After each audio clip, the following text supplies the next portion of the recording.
Another great day. Now we got the solar panels all wired up, and so I'm gonna dig a bit of a conduit to hide these wires, get them underground and safe, and then we're gonna clean up the other wires, kind of wrap them together, and then start to work on improving our wood structure. But the power is already coursing through the veins of this system, and that is very exciting. Oh, you can see the blue light there. Oh, that's good. The blue light means it's working. Now, a slow blink means it's not a lot of power, which would totally make sense because it's a gray day and the panels are not at the right angle either. So there's not a lot of power coming in, but there is some. Let's see if the other ones are doing it. Red means there's a fault. Fast blinking means there's more power coming. There's another slow blink there. Well, it's good. It's working. How about this one? Again, this has been fantastic. Yeah, slow blink on that one. Again, $1,500 for all 6 of these panels, 3,000 kilowatt hours, which is a lot. And then less than $500 for parts, for the fuses and the circuit breakers and the lightning protection and the grounding and the cables. And by the way, our friend Jeremy wired it up so that we can double the system. Like we can install another 6 panels, and all we have to do is plug them in like a wall outlet there. So really that $500, maybe another $500 for or so for labor. So you're looking at about $2,500, and we could easily double the system for another 1,500. So it'd be 4,000 euro for 6,000 kilowatt hours, which is pretty substantial. So very exciting.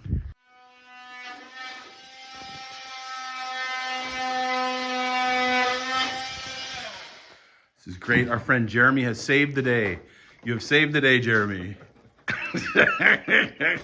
I just keep talking. I don't ever give him a chance. Okay, so Jeremy saved the day. We had the big wedding, and I had been moving some lights, trying to get some lights on in the back, and so we had an extension cord plugged in here, and it was sort of a temporary wiring, and a couple wires touched. The whole power went out, and power went out to a significant part of the chateau. And I walked around looking at every breaker, could not find it. Jeremy rescued us with the day. Now he has one of these wired cable testers. What are they called? Wire trackers. And so you plug it in here, and then you walk around with this thing, and it makes a noise.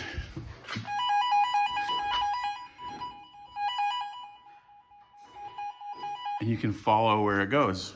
So we found out that it went to this junction box up there. This is progress. We're making progress. Well, you think so?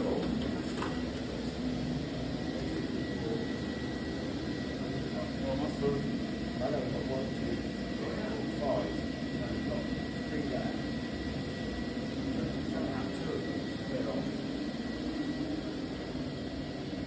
Yeah. And then we've got this darker grey one. Yeah. And they both go that way. I know, but where does the white one? Well, maybe that isn't this. No, the white one goes up here. So that white one is the 3-phase socket. And then from there, eventually, we're able to track it back to. This is powerful video, Jeremy. This is powerful video. It's gonna be to here. Look at this. Check this out.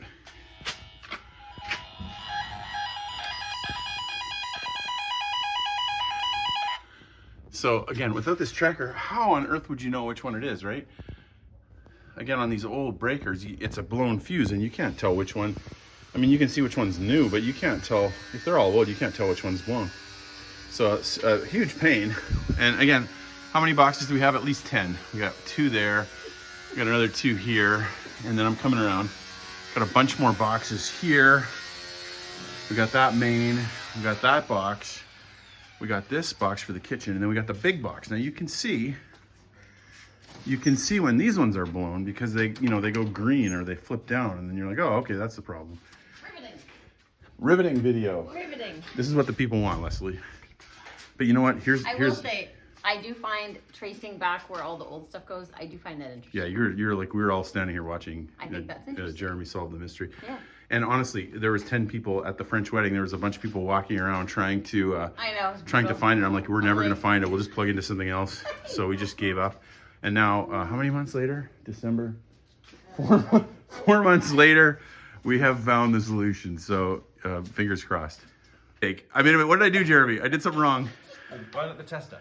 I burned out the tester. By powering it up with it plugged in. How much do we owe you? I don't know. Like Not- 100 euros. But he said it's good. It's not this one, right? Yeah. Because that one's 1,000. Yeah. Okay, don't let Rob play with toys. Okay, Rob doesn't touch the electrical. Well, considering the fuse is supposed to have been fixed, let's go see if any of these light switches, I guess plug-ins, now work because they were out before. So here we go. Let's put on, oh, there it goes. Nice. All right, lamp is back functioning. Is there anything else I had plugged in? Probably that one over there. But let's see if that one's working. Also, let's see if we can see where it went. Oh, I think Rob unplugged me because now he's got the, well, that's out too. I see. Okay, well, anyway, I assume that lamp will work at some point, but at least one is back on, and I'm assuming the other ones will work as well. Very exciting. You know, honestly, a lot of times you just don't have time to get stuff fixed. Our friends Brian and Nina, who were with us for a while, they let us know early on that there was one of the outlets in the corner wasn't working. We'll come through this way. Remember this bathroom? And so sure enough, it's one of the relatively new ones too. So we're a little bit puzzled by that. So I put the wire tracker on it, and sure enough, we went to a breaker and I could found the fuse. I need to buy one of these wire tracers. All right, these motion detectors are fantastic. Yeah, the tracer ran that cable all the way to here. And so I put a new fuse in, and let's see if it's going to work. Okay, let's go see if we got it. We'll come in the other way.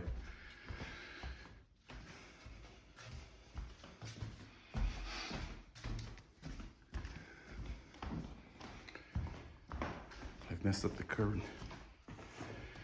Okay, here we go. Let's plug it in. And the moment of truth, flip the switch. There's light. It really is a case of, you know, small steps forward. We got power to another room. We got another 8 outlets working. Got the solar panels hooked up, and the breaker boxes, or tableau electrique, are going in for the heat pumps. So amongst finding all of the crazy electrical everywhere, we were coming back into this little storage room where I keep paint. And we were thinking about where we could put extra plugins, and we noticed, look at that, we wanted a light in here. And I'm like, oh my goodness, there's a light in here, and we didn't even realize it. However, it's very old, and there's no power to it because I checked it. And of course the light switch isn't working. So we thought, maybe we should follow this wire that's here. So we pulled the door out and went, yeah, well, that'll be why there's no power. And this is how it goes with these old houses. You don't have time to check everything all the time, and then you figure stuff out like there just was a cut wire. So silly. And so now Jeremy has turned his attention inside, and he's installing 2 new sub panels, one at the front of the house, one at the back of the house, which will provide power to our heat pumps. So eventually we'll get those heat pumps in there and try to keep the condensation and moisture down. Again, it's never going to be really warm in the cold season, but a few of these heat pumps will keep it livable when the students are here in potentially March and April, May, June, and September to November. Keeps the temperature livable when it's not that hard to heat the house because it's not that cold outside. And then plus it keeps the humidity down the rest of the year, so definitely a good move. And as a very random side note from our riveting electrical series, you guys, I don't know if you remember this little plant. He had been in first session in the planter bathroom upstairs. It was this really big, beautiful plant that the girls didn't actually water. So when I got it after session in the spring, he was basically dead. So I've been nursing him back. So all his little leaves are coming. And look what's coming. I'm not gonna be here probably to see it, but isn't that great? It looks like there's a little somebody. He's gonna bloom. I'm excited. So he's gonna have to stay in the light so that he can keep growing slow but sure. Not a fast growing plant, at least not for me. Maybe he needs food, but he's coming. It's a chilly day outside, so I figured we really should cover up the piano again. We need to get an actual piano cover. That hasn't happened yet, but that would be nice. Until then, I'm gonna use these 2 green fuzzy blankets, which I have to say have a little significance. Rob's parents, who you know were killed in an accident when we were in our 20s. These were a couple of blankets that were in a guest room, actually, in his parents' house that I usually stayed in. And so we don't throw things away. They're great blankets. They look a little worn now, but they've been great. And, you know, I was thinking about Rob's dad had his doctorate in music and played amazing organ and piano. And I can just imagine if I had told either one of them that one day these little green blankets that were on the guest room bed would be covering an amazing 100-plus-year-old grand piano in France in a chateau. Like, that's crazy. So many of those words in a row are crazy. Anyways, pretty special. I'm up in the stables here taking a look. The internet guys opened this door up the other day to see out. Hello, puppy. That's a good boy. And they put the ladder here. And so while it was here, I thought I might as well get up here and take a look.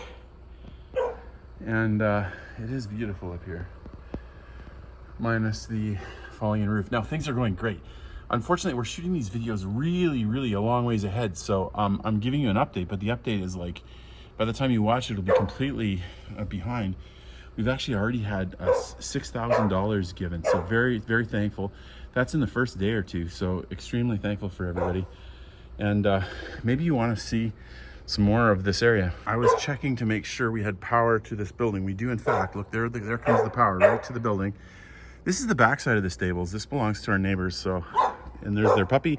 He's saying hello, Mr. Puppy. I'm on our yard here, but yeah, and you can see that they've done a really nice job of the roof. So we're gonna protect that. But this is fun. This is fun to see the other side of it, the part that we don't own. But we'll take care of our business for now. Super thankful for the work of the internet guys. Isn't it? Notice they left us some extra cable too, several rounds, which is good if we want to come back and bury it later. Now remember, originally it went that way, but they said, hey, let's just dig it through.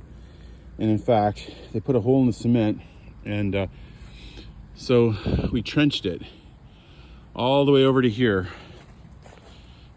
Really appreciate these guys. And the really good thing about that is that before you could see the cable went up into the corner, and then it ran all the way around the building. See that big ugly white thing hanging there? And the cable was hanging down there. But all that's unneeded now. That cable is all useless because they just went directly underground and then into the green conduit under that little fence and through the forest. Nobody ever goes in the forest. So someday we could bury that if we want to, but for now it's just sitting there. Awesome. So here's the beauty of having some old leftover stuff around. I needed conduit. I was just getting ready to go buy it, and then I'm like, hey, we got conduit. We got a bunch of it just sitting right there. I'm just gonna cut a piece of that. Everybody wins. Well, it's raining a little bit. It's in the afternoon, so it's not the best time to be out here, but we got all our morning jobs done, and so now it's time to do some trenching. I'm just gonna use the existing cable conduit that we have, and since we have so much, I'll probably just run 2. It's not quite big enough for all of them, but we'll run 2 of them, and they only have to be a few inches under. It's not like high, you know, it's not really expensive. It's not really high voltage wire or anything like that. It's very low wattage. So, but we'll put it underground, and then it'll be a little safer. It's in the conduit, and yeah, here we go. Well, guys, today was a great day for the Chateau. Lots of progress on the electrics. You know, the new breakers, new outlets, new switches, power for the heat pumps. Got the solar cables buried. We figured out our two big problems, our two big mystery branches. You can see Jeremy's wiring up the big wires up here. These are gonna come through, and they're running on tracks, and they come across up here, and then down into this breaker. So a new, very safe breaker, and that's gonna run, again, power to the heat pumps, and also outlets here, and also lights. We don't have lights back there. It's just, you know, I've been working with just like a floodlight. So it's gonna be great to have real lights and also outlets out in the front corner. So safe, convenient, it's and on the way to heating. Away in a manger, no crib for a bed, the little Lord Jesus laid down his sweet head. The stars in the bright sky looked down where he lay, the little Lord Jesus asleep on the hay. The cattle are lowing, the baby awakes, but little Lord Jesus no crying he makes. I love you, Lord Jesus. Look down from the sky and stay by my cradle while morning is nigh. Be near me, Lord Jesus, I ask you to stay close by me for